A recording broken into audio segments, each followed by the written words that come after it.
Hello and welcome to this edition of the Native News Update. I'm your host for today's program, Kimberlie Acosta.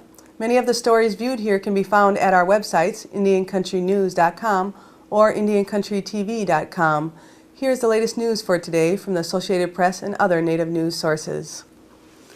Patricia Whitefoot of White Swan earned the Minority Health Community Trailblazer Award from the Office of Minority Health, U.S. Department of Health and Human Services, at their recent summit in Washington, D.C. Whitefoot received the award for her contributions to the Native American and Alaska Native communities. She collaborated with the Indigenous Wellness Research Institute to obtain a SAMHSA drug-free community grant and a National Institute of Health grant for identifying resiliency and strength toward sobriety among Native youth. Her organizational memberships include the National Indian Education Association. Whitefoot has been a longtime education advocate for all students in the Yakima Valley and is currently employed with the Toppenish School District in Washington. 5 awards were bestowed for African American, Asian American, Hispanic, Latino, Native American, and Alaska Native and Native Hawaiian community leaders. This award for each community was given to those who demonstrated leadership in improving the health for their respective population and also recognized those whose pioneering contributions that have been outstanding and unique and those whose efforts have blazed a trail in their community. Youth suicide in Indian country is an urgent and pressing crisis despite new prevention initiatives launched 3 years ago. Experts and family members touched by the crisis told the U.S. Senate Indian Affairs Committee. The hearing, called by Chairman Byron Dorgan, examined the crisis and sought to assess how the Indian youth suicide prevention programs are working. Health experts said these programs are helping, but more resources and some new strategies are required. The American Indian and Alaska Natives have the highest suicide rate in the United States, which is 70% higher than the general population. Also, Indian youth have the highest rate of suicide of any group in the nation. Senator Majority Leader Harry Reid, who lost his father to suicide when he was a young boy, was among those who testified at the hearing. It's important to break the silence about suicide, too often a taboo subject, and to talk openly about it, he said. Dana Jetty, a 16-year-old high school student from Fort Totten, North Dakota, also testified. Jetty, a member of the Spirit Lake tribe, told the committee about losing her 14-year-old sister Jamie to suicide this past November. Health experts agreed more healthcare professionals need to be available in Indian communities to help troubled Indian youth cope with their problems and receive mental health treatment. Senator Dorgan noted that 40% of Indian health care needs go unmet because of lack of funding, something that he calls shameful. We need to go back and read the treaties that signed the government up for these obligations to provide health care to Native Americans, Dorgan said.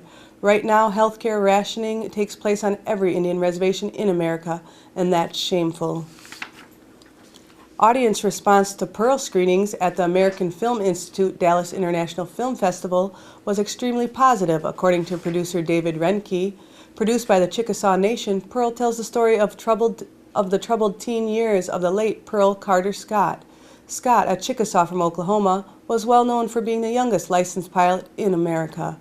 Whether by coincidence or divine intervention, the first public showing of Pearl took place 4 years to the day after Scott's death on March 28, 2005.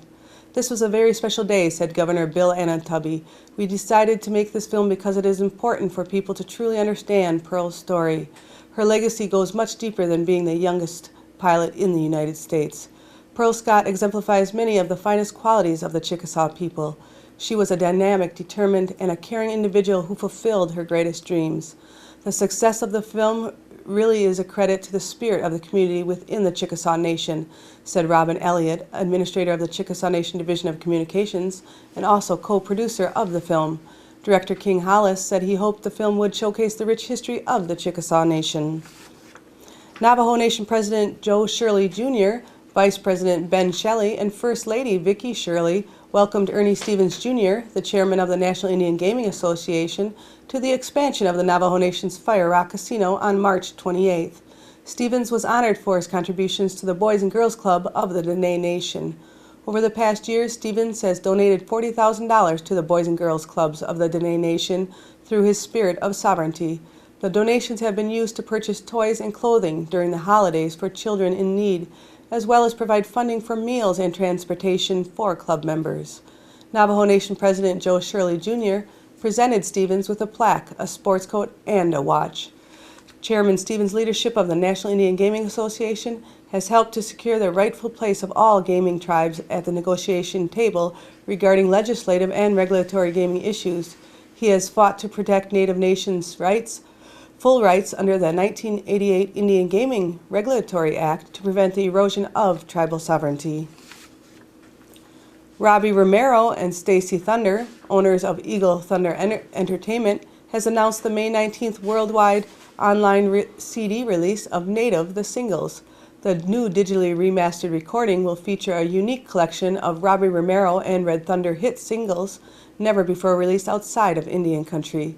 The CD release will take place in conjunction with the 8th session of the United Nations Permanent Forum on Indigenous Issues, May 18th through the 29th in New York City. The term Native Rock was coined by Romero when MTV asked him in the early 1990s to describe his innovative music styles. The CD will be available online at eaglethunder.com and in selected retail outlets around the country. And that is the latest roundup of news from Indian Country on this edition of the Native News Update. We'd like to thank our underwriters for helping us with this broadcast. I look forward to seeing you again. Thank you and have a grand day.